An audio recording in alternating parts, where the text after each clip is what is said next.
देखिए, हमारे लिए ये खुशी की बात है कि एक महिला को प्रभारी बनाया गया। एक महिला होने के नाते मैं ये कह सकती हूँ कि महिलाओं में ये खूबी है कि वो गहराई में जाकर हर बात को समझती है और फिर वो सारी स्थिति को देखकर, भांपकर फिर वो हाईकमांड को अपनी रिपोर्ट देगी कि ये है। और पहले भी वो हमारी प्रभारी रही हैं। इन्होंने पहले भी हिमाचल प्रदेश में काम किया है। ये सभी हमारे लोगों से भलीभांति परिचित है। तो इनके बढ़ने से हमारे को एक प्लस पॉइंट मिला है। और खास करके क्योंकि इन्होंने जैसे ये बनाई गई तुरंत इन्होंने यहाँ का दौरा रखा, यहाँ आई हैं, आज मीटिंग्स हैं और जिन जिन से ये मिलेगी सारा फीडबैक लेगी और उन तब अगली कार्रवाई जो हमने अब कार्यकारिणी का गठन करना है उसमें इनका अहम रोल रहेगा। किन किन लोगों से मिलने का शेड्यूल है मैम? देखिए, हमने रखा है वैसे तो मुख्यमंत्री, उप मुख्यमंत्री, सभी कैबिनेट मंत्री से भी ये मिलेगी और जो हमारे पार्टी के प्रेसिडेंट्स रहे उनसे भी मिलेगी। और कल के चरण में ये जो जिन्होंने इलेक्शन लड़ा है एमएलएज और जिन्होंने कंटेस्ट किया है उनको भी बुलाया गया है। वो भी मिलकर अपनी अपनी बात रखेंगे और सारी जानकारी इनको देंगे कि आज हमें किस तरीके से आगामी चुनाव के लिए तैयार होकर आगे बढ़ना है। क्योंकि हिमाचल प्रदेश में आपकी सरकार है तो 2027 के लिए हम मानिए अभी से संगठन को स्ट्रेंथन किया जा रहा है। देखिए, अभी तो इस साल के एंड में हमारे पंचायती राज के चुनाव भी आ रहे हैं। वो भी बहुत अहम रोल प्ले करते हैं, बहुत इम्पोर्टेंट है हमारे लिए। तो उसके लिए भी हमें तैयारी करने, उसके लिए भी लोग चिन्हित करने कि किस किस को हम आगे बढ़ाएंगे। और उसी तरह से 27 की तैयारी करनी भी बहुत इम्पोर्टेंट है। और उसके लिए मेरा मानना यह है कि हमको डे वन से शुरू कर कर तभी हम उसको अच्छा अंजाम दे सकते हैं। तो हम चाहेंगे कि सभी कार्यकर्ताओं को भी ये संदेश जाए, सभी पार्टी वर्कर्स को भी ये संदेश जाए और हम जल्दी से जल्दी इसमें काम करना शुरू करें।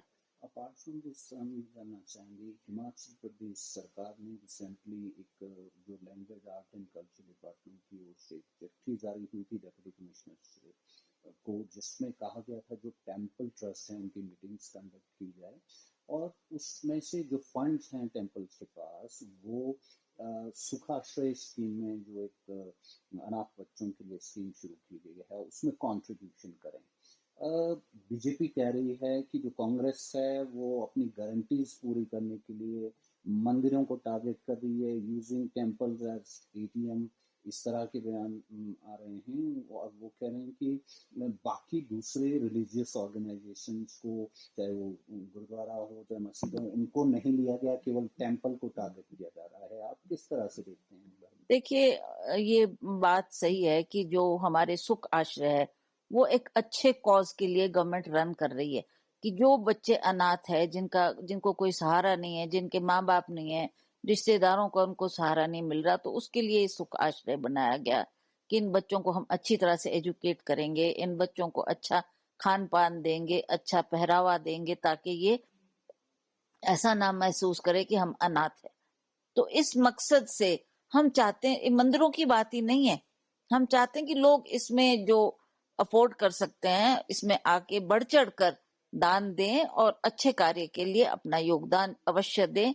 ये मेरा मानना है। अब बीजेपी क्या कह रही है ये मुझे ज्ञान नहीं है कि क्यों इस तरीके से इन्होंने तोड़ मरोड़ के ये बात आगे पब्लिक में रखी है, जबकि सच्चाई सब जानते हैं कि अगर कोई अफोर्ड कर सकता है तो वो आगे बढ़कर इन बच्चों की मदद करे, चाहे वो टेम्पल्स हों चाहे वो टेम्पल्स हो या और भी ऑर्गेनाइजेशंस जो वेल ऑफ है, बिजनेस लोग हैं और अच्छा अपना फाइनेंशियली अच्छा काम कर रहे हैं, वो भी आगे बढ़कर इसमें दान कर सकते हैं। जो बीजेपी की स्टेटमेंट है इसको आप नकारती हैं? बिल्कुल बिल्कुल, दिस इज टोटली रॉन्ग। और ऐसा बोलना कि ये सरकार ने एटीएम बना रखा है और nonsense, they talk irrelevant things which is not true.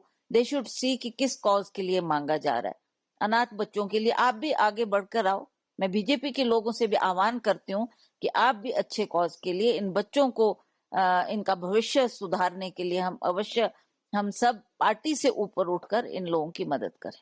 Ma'am इसके अलावा हम जानना चाहेंगे कितना अनफॉर्चुनेट है जो महाराष्ट्र में ट्रांसपोर्ट की बस में हालांकि जो अक्यूज है उसको पकड़ लिया गया है, रेप होता है। उसके अलावा मध्य प्रदेश में छोटी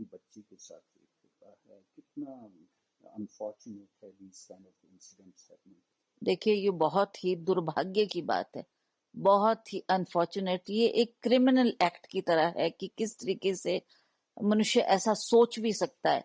और जिस तरीके से हमने अखबारों के जरिए से ये जानकारी हासिल की कि महाराष्ट्र में और अन्य जगहों में भी ऐसे मध्य प्रदेश में ऐसी वारदात हुई है, जिससे बहुत हमारे को दुख हुआ है।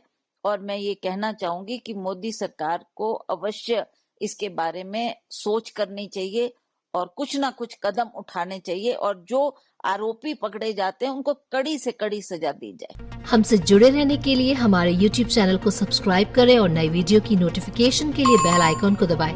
अगर आप ये वीडियो Facebook पर देख रहे हैं तो लाइक जरूर करें और ज्यादा से ज्यादा शेयर करें। इसी तरह के और भी अपडेट्स के लिए फॉलो करें हमारा Instagram पेज himachal.kesri।